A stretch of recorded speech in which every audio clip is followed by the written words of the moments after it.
This episode was created for all my goal-minded people out there who are striving for financial security. In today's episode, we're going to be talking about investing with financial expert James Schultz. Stay tuned. You're listening to episode 31 of The Gold Mine Podcast. As women, we have to invest that time in getting to understand who we are. Be ambitious, be bold, create the life of your dreams. This is the Gold Mine Podcast with your host, Adrian Dion. Hey, you guys. Thanks so much for joining us for another episode on the Gold Mine Podcast. I want to just say that I'm very grateful and thankful for each and every person that takes the time to listen each week. Normally at the end of the month, I look at my numbers, and each month we've been increasing. So thank you to everyone who has shared the podcast. To all of the new listeners, welcome, and thank you for being here. I'm excited about the future for this podcast. We have some amazing guests that's going to be on the show coming up in the next few weeks, and I'm really excited. I know that so many of you are going to be blessed by them, and so I want to make sure that I'm getting and we're covering the topics that you need help on the most, that you want to hear. So it's very important that you rate and review the show. If you have any topics that you want to be covered, make sure you message me, because I want to make sure that this is a resource center for you. A couple of months ago, we did an entire month on finances. Finances are very important for anything that we're planning to do. It has a lot to do with the goals that we make. You know, if we're wanting to help someone, if we're wanting to start a business, finances are the key element of those things. And so I wanted to make sure that we were good on our coins. But the one thing we didn't cover was investing. And so today I have a financial expert, James Schultz, who is going to be covering finance, investing, and answering a lot of the questions that a lot of you may have about investing. So I'm excited for you to hear this interview. Dr. James Schultz has been in finance for over 10 years. He is the host of the show From Theory to Practice, which is produced by Tasty Trade, which is a financial media company based out of Chicago. He is also a podcast host of F Cube, where he talks fitness, faith, and finance. And he spent the first decade of his career as a finance professor at Winthrop University. So I'm very excited that he's here to teach us all about investing. So without further ado, here we go. Hello, James. Welcome to the show. Thanks so much for coming and doing this. Hey, Adrian, I am super excited to be on the Gold Mine Podcast today. This is going to be good, man. It's going to be real good. Yes, I've been excited for this episode. So I know I've just told a little bit about you, but how did you get into finance? Yeah, so when I started college, so freshman year 2000, I stepped on the campus of Central Michigan University, and I've always been a numbers guy. I've always been a math guy. But I didn't want to study pure math. I wanted something that had a little more meat to it. Right. And so when I got to Central, I knew right away it was either going to be accounting or finance. And I actually went to one of those little orientation things, hey, come learn about accounting or finance. And a professor got up and he said something that just stuck with me and literally changed the course of my life. He said, if you're trying to decide between accounting and finance, just keep this in mind. He said, accountants focus on things that have already happened. Finance people focus on things that are going to happen. And I was like, well, you just sold me, man. That sounds way better. So I chose finance. Wow, that's funny, because I was just going to ask you, oh my gosh, accounting and finance, I thought it was the same thing. What's the difference? But that explanation was great. Yeah, I love that. They're really closely linked, but when you start getting into the details, that statement starts to ring really true. Yeah, okay. So, obviously you love your job, you love what you do. And I think one of your main focuses is investing. I don't know anything about investing. So all I know is that it's important. You should do it. But all the numbers and all the rules seem so overwhelming and intimidating. If you could just tell us what's the benefits of investing, and why it's so important, I think that would be a great way to start. Yeah, I can definitely do that. And just to kind of preview where we are likely to go with this interview, you know, not only for yourself, but for if your listeners out there are feeling the same way, like I'm really intimidated, I'm overwhelmed by the stock market and investing and all that kind of stuff, I'm going to really work hard over the next 20 minutes to break things down into really simple terms and give everybody like really tangible advice and insight that they could use right away. Perfect. But in a general way, the way I like to explain it to people is this: investments, your portfolio, is very, very important, because what people need to realize, and I think we forget this all too often, our money, it's almost like we're all our own entrepreneurs. Like whether you are formally or not, like you are. And your money, each dollar that you have is like a little employee for you. And so you want to take those dollars and you've got to give each one of them a job. And so like when you receive your paycheck or you get paid or money comes in or whatever, you're like, okay, dollar A, you're going to pay the electric bill. Okay, dollar B, you're going to buy groceries. And then so on down the list. And then at the end, or it really should be at the beginning, but somewhere in that line, you need to take your dollars, some of them, you need to give them a job to go make more dollars. You need to say, hey, your primary job is to go get more of you. Go find some of your friends and bring them with you.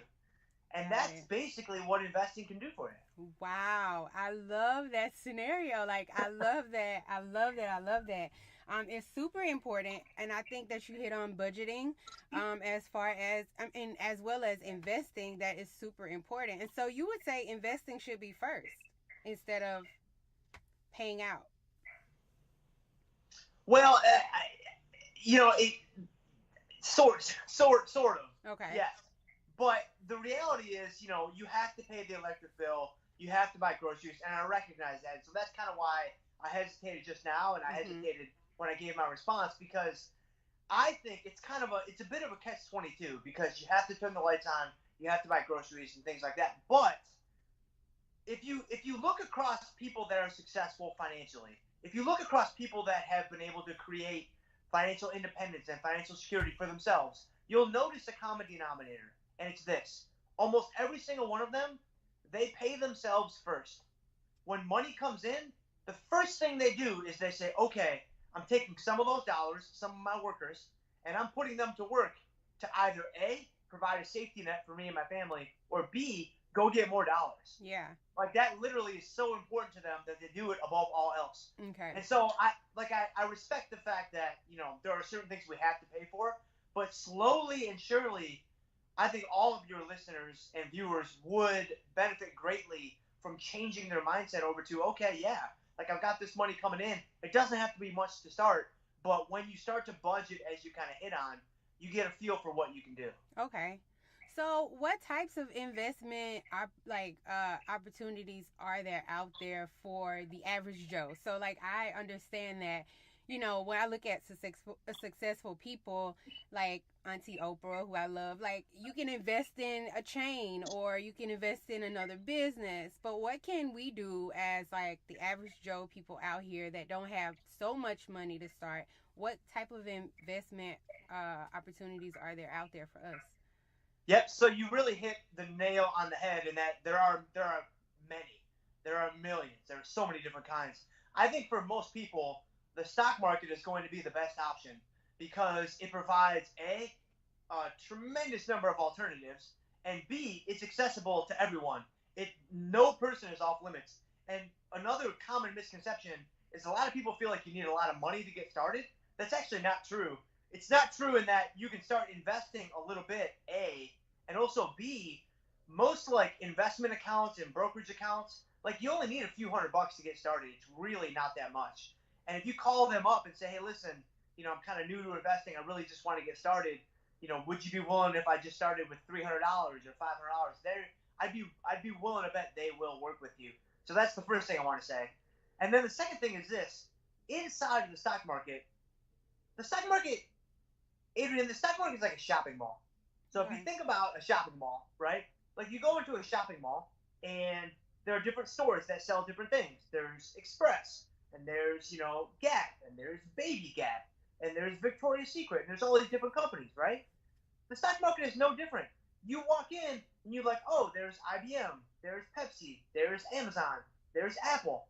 One of the things that a lot of people get intimidated by is they walk into the stock market and they don't know which one to buy. Mm-hmm. They're like, like it's easy when you're at the shopping mall because you buy what you like. Most people have no idea what to buy. Most people go into the stock market, the shopping mall filled with stocks, and they're like, man, I just don't know which one to buy. And that's very intimidating. And so a lot of people just say, I'm not going to mess with this at all. Well, what some people don't realize is you can actually walk into the stock market and you can buy the whole stock market. You can buy the whole thing with one click, with one investment. And what that does is it gives you a super tiny ownership stake in each one of the stores that are inside of the stock market / shopping mall. And so for your viewers and your listeners out there, one of the best things that they can do to get started, just to learn how the market works and kind of have some skin in the game and just, kind of invest in the United States economy, you would want to buy the S&P 500 investment. So the ticker symbol, every stock has an abbreviation that's called a ticker symbol, and that's how you buy that stock. The ticker symbol is SPY. If you buy shares of SPY, you end up owning a tiny little fraction of all the 500 biggest companies in the United States. Oh. And for most people, that's just a great start. Oh, wow. Okay. So 2 things that I was going to ask you when you said people think they need a lot more money than they do. That was one of the questions. How, like, if you want to get started, how much money will you need? So anywhere from like maybe $300 to $500? Yeah, most brokerage accounts usually like a couple thousand. Okay. But again, if you call them up and just talk to customer service and just explain your situation, like they want you as a lifetime customer. Mm-hmm. And so they want to do what they can to get you, into their software, into their technology, into their account, into all that stuff. And so if you just call and ask, it's very likely that they will reduce the minimum for you to just a few $100. Yep. Okay. So I guess that's the other thing. That's kind of, and you explained the stock market so well because I had no idea before you explained that. But how do you know how to pick the right person to help you with your investing? So like, I feel like here in America we think everything is a scam or somebody's just trying to get all my money. The stock market is already risky. Like, how do I know how to pick the person I can trust? Yep. So that's a great question. And I'll give you a couple things to think about. I'll give you a short answer and a long answer. Okay. The short answer is you should do it yourself. Okay. And the longer answer, and the reason why I feel so passionately about that, obviously that's a big cornerstone of what I'm doing with F Cubed and all that stuff. But I went undergrad, grad school, finance all the way through, and then I taught finance as a professor for 7 years. And now I worked as a derivatives trader for a few years, and now obviously doing F Cubed. And so I'm obviously pro education, and I'm pro people arming themselves with the knowledge to do this on their own. And the reason why is twofold. Number one, I think people really kind of shortchange themselves in terms of what they're capable of.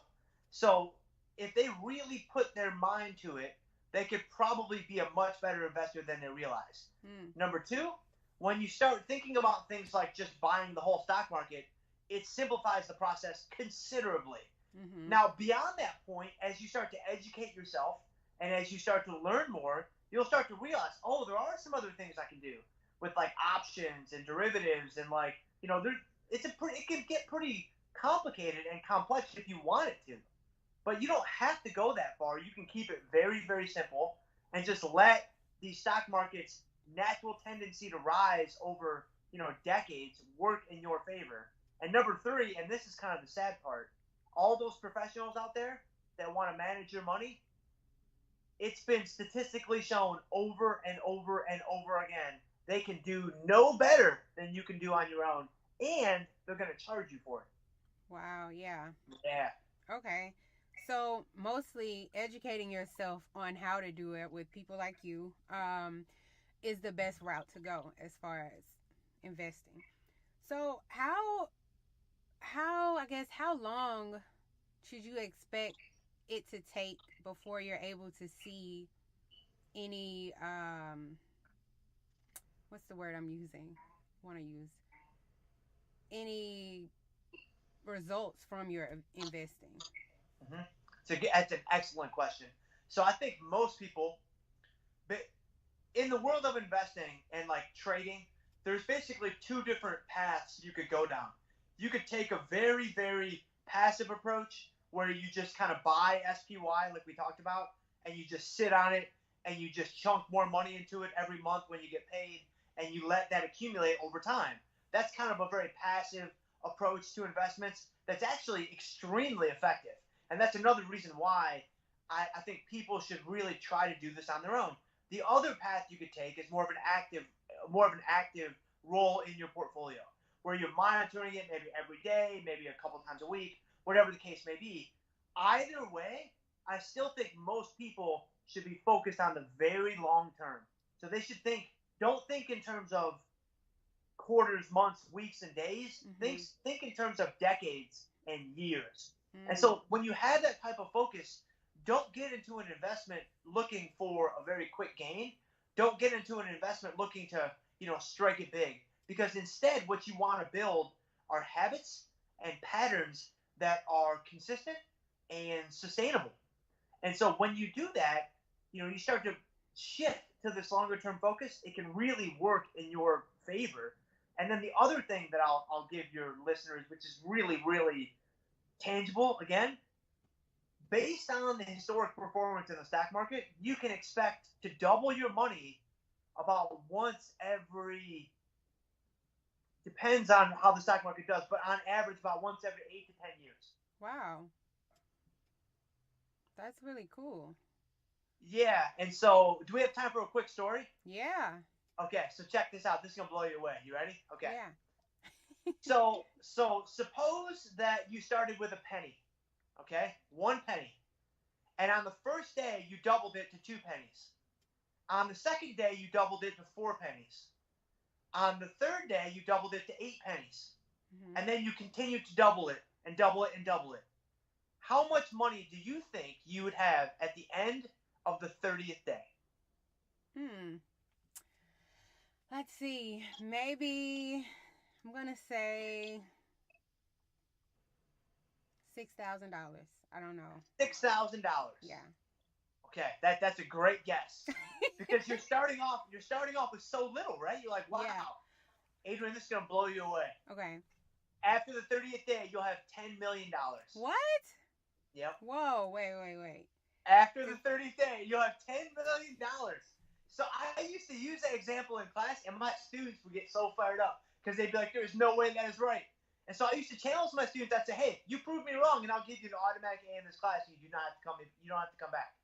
And so they would work out the math, and they would say, oh, he's right. It's $10 million. It's crazy. The reason why I share that story is because if you think about that example, the first couple doubles are not impressive. The first couple doubles, that's not where the magic is. All the magic is those last couple doubles. The last double is $5 million to $10 million, and the double before that is $2.5 million to $5 million.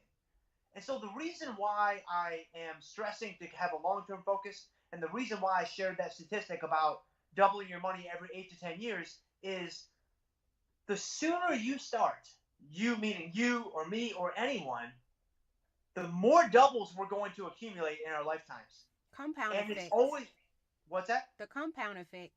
That's I exactly just talked about right. that. You got it. That's right. Yeah. And it's that last double that's going to change our lives and our children's lives and our children's children's lives. That's going to make all the difference. And the longer we wait, the double that we lose is the last double, not the first double. Oh my gosh. That was great. Yeah, that's so true. Yeah, it's wild, man. That's a crazy example. That's crazy. So, I know you've been into investing for a while. Can you share some of the successes that you've had with investing personally? Yep, I can. And it's actually going to.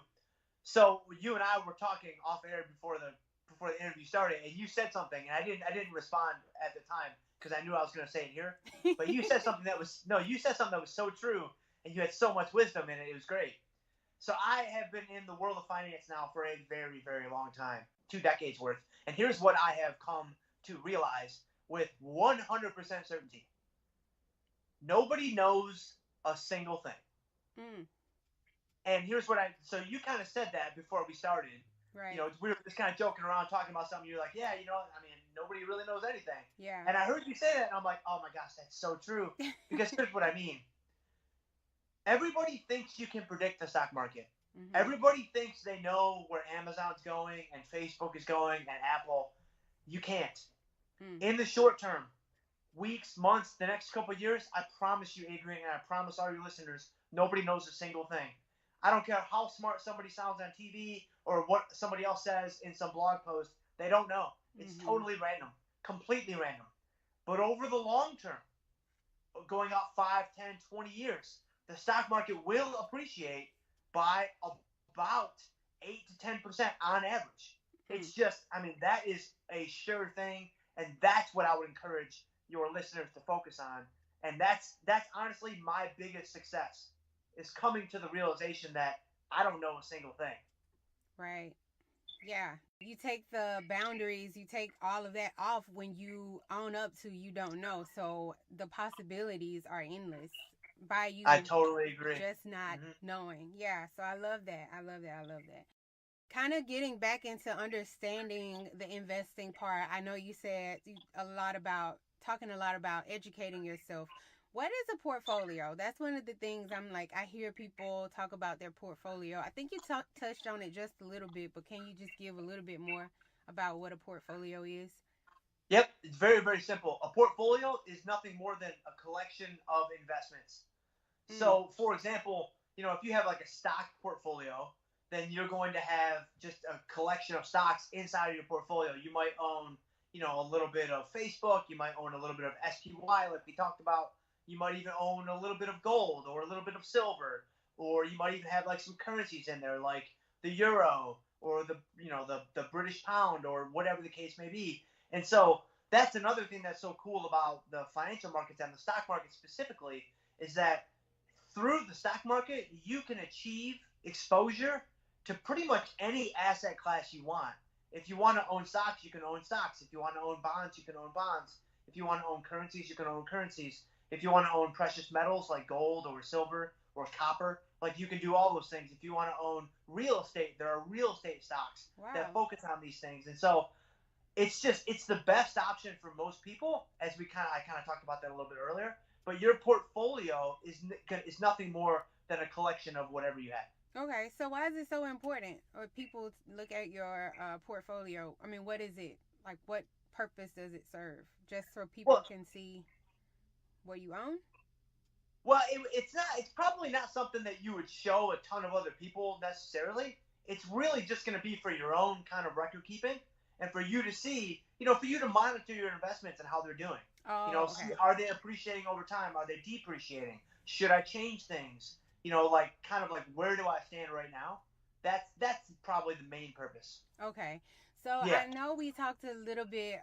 Well, I love to tell people that they should have multiple different types of income. Not just kind of solely put all your eggs in one basket on a job, but you should have different types of income. I know we talked a lot about the stock market and that form of investment.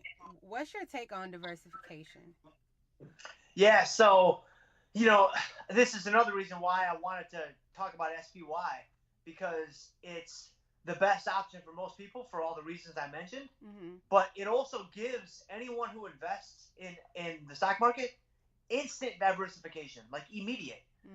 So rather than owning one company or two companies, when you buy SPY, you own 500 companies. And so another thing that a lot of people, especially novice or new investors, are afraid of is they're afraid, hey, I'm going to buy this stock and it's going to tank. I'm going to buy this stock, and what if I buy the wrong stock and it goes out of business? And while the likelihood of that happening is probably really low, if you're sticking with, you know, companies we all know and shop at, it could still happen.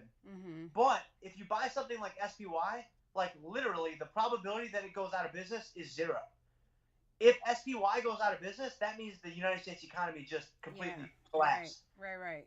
And so it gives you a ton of safety, right? Like, you start with that, and then you build from that. And then as you build from that, you know you already have this core of diversification with that one investment. Right. So Okay. really just, it makes a lot of sense. Wow. Okay. So you gave us so much good information. I'm like literally wanting to leave this interview and go invest right now.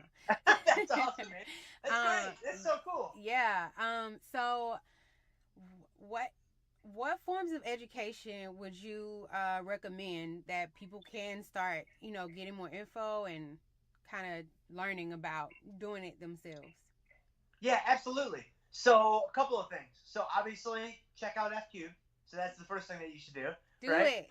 it. Do it now, right? Do it now. And I actually also host a show every day on a financial network here in Chicago called Tasty Trade, where we talk about a little bit. It's probably a little bit more for advanced traders, I would say. But just to check it out, it deals with something called options, which is something I referenced a little bit earlier. So that would be a second resource. That's totally free. F Cubed is totally free, and Tasty Trade is totally free. Those would be the two places that I would start. Okay, that's perfect. And I just want to say for all the listeners, if you're like, well, if it's advanced, I might not be able to understand it. But I always say you should like put yourself in situations that are way more advanced, because if you start at the top, the bottom is easy. So just submerge yourself in it and start listening. And context clues. We all learned about them in grade school, but you'll start to understand. That's why they say a lot of times when you're trying to learn a new language that you should just put on the TV, just surround yourself with the language, and you'll start to understand. I think that's one of God's gifts that He gave. So No, I totally agree. Yeah, so I'm excited. I'm about to learn more about investing. I'm gonna definitely get on FQ and learn all about it. Thank you so much for dropping these gems and educating us a lot more on investing. Where can we find more of other than those resources you just gave? Where can we find you? I know you're on Instagram, Yep. and I'll put that in the link. But what else? What other resources do you have? Yep. So probably my two biggest platforms that I spend most of the time on with FQ are my YouTube channel, and I'll give you a link to that. You can drop it in the show notes, and then my podcast. I have a podcast that's on iTunes and all the popular podcast platforms. That's probably where I produce the most of my content. And then lastly, I also wrote a little ebook a few years ago called The Mystery Behind Motivation. So this might be something that would appeal to your listeners. And so the two areas of my life that I'm really focused on are finance and also fitness. And so I put them together in a little, like a 45-page ebook, super quick read. It's totally free. I'll share the link with you. You can give it to your listeners. It might be a little something that they could, just kind of maybe get a little more inspiration in what I have found to be the two areas that most people struggle with, man. I mean, fitness and finance. Yeah. Those are the two areas that a lot of people struggle with. And God has blessed me with a path where that's what I've spent my life doing. So. Nice. Well, I'm excited about that. Yes, all of that information will be in the show notes. I'm going to be checking out all the resources, so I would definitely recommend that everybody listening and watching would do the same thing. We are also going to team up on the fitness part of James, all of his magic and his education and knowledge that he has. And we're going to be doing a little segment on Instagram pretty soon. So be on the lookout for that on the dates and times that we're going to do that. He's going to talk and share all his knowledge about fitness. So I'm excited about that. That'll be on probably both of our YouTube channels as well. So again, thank you so much for doing this and sharing all your knowledge. Thank you, Adrian. And this was really, really great. I'm really humbled that you invited me on, and I can't wait to come back. It's going to be awesome. Yes, my pleasure. All right. Thank you.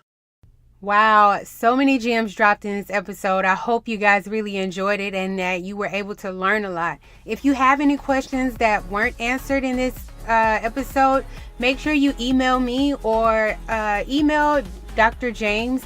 He said that he's completely open to coming back on or answering any of the questions that any of the audience has for him. So make sure you use this resource. There are no excuses now for you. So if you have any questions, this is the time to get them answered. All right, you guys, make sure to leave a review, rate the show, and share this knowledge with someone else. We want to help as many people as we can. I really appreciate you, and I look forward to talking to you guys next week. Have a great week. Bye.